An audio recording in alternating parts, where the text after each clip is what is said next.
In this guide, I'm going to show you how you can equip the zombie run here in Roblox. Before we do get into this guide, make sure to like the video and subscribe to the channel with all notifications on. It really does help the channel and it lets us know that you want more content like this.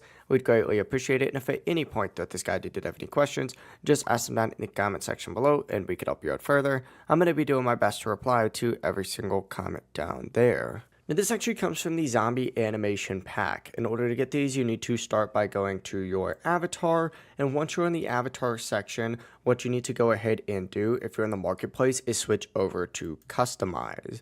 Once you're in customize, go ahead and select animations, and you need to select the little run animation right here, and this is where you're going to want to go ahead and equip the zombie run in your inventory. Now obviously if you don't have the zombie run, it's not going to be in here. If you don't see it, you just need to go to shop for more, just like so, and then go to this little search thing and search for zombie animation pack. Hit enter, and you need to go ahead and get the zombie animation pack from Roblox, just like so. From here, you'll be able to purchase it for about 500 Robux and then update it from here. The process really is that simple. If you guys did have any questions, just ask them down in the comment section below and we could help you out further. I'm going to be doing my best to reply to every single comment down there. Before you do leave this guide, make sure to like the video and subscribe to the channel with all notifications on. It really does help us out. Let us know that you want more content like this. Have a great rest of your day though. Peace.